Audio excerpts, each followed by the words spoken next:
After I moved back to LA at the beginning of last year, one of the places I was most excited to visit was Sunset Junction, a colorful and bustling few blocks around the intersection of Sunset and Santa Monica Boulevards in Silver Lake.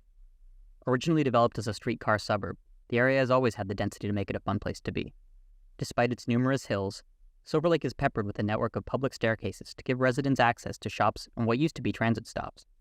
But when I finally made my way over there, I was surprised to find out that it was less like the charming and pedestrian-friendly areas I had seen in other major cities around the world, and more like an urban highway that just happened to have some cute little shops on either side. And this is a big problem with a lot of streets in Los Angeles.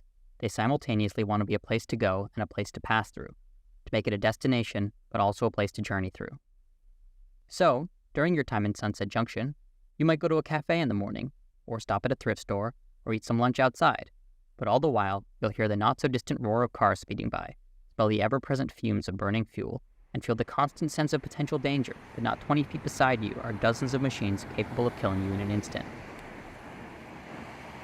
And the city of LA knows how dangerous streets are. Just 8 years ago, the city announced their Mobility Plan 2035.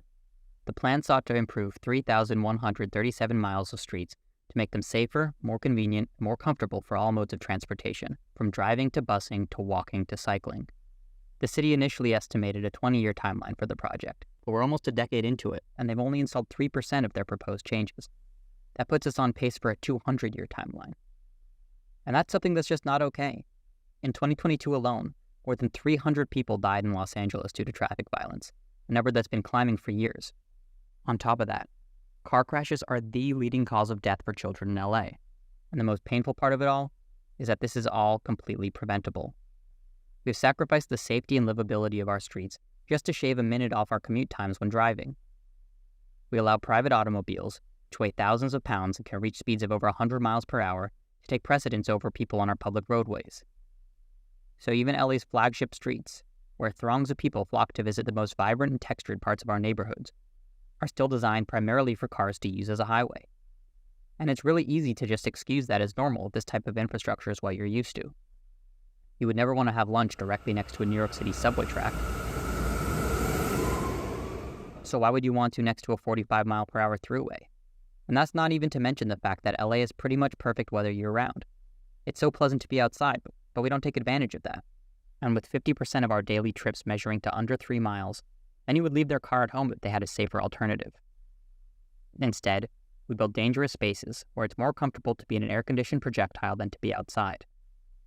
That's where Measure HLA comes in.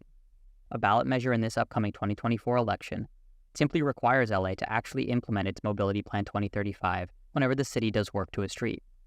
So if a road gets paved, which the city does for hundreds of lane miles per year, they will also have to install the street safety improvements it already promised to do. LA has a long way to go before it becomes a truly livable city, but it's also just so close. Potential is there, and the desire for change is there. So now it's time for the people of LA to actually do something about it. This March, vote yes on Measure HLA for safer streets and a more walkable, vibrant city.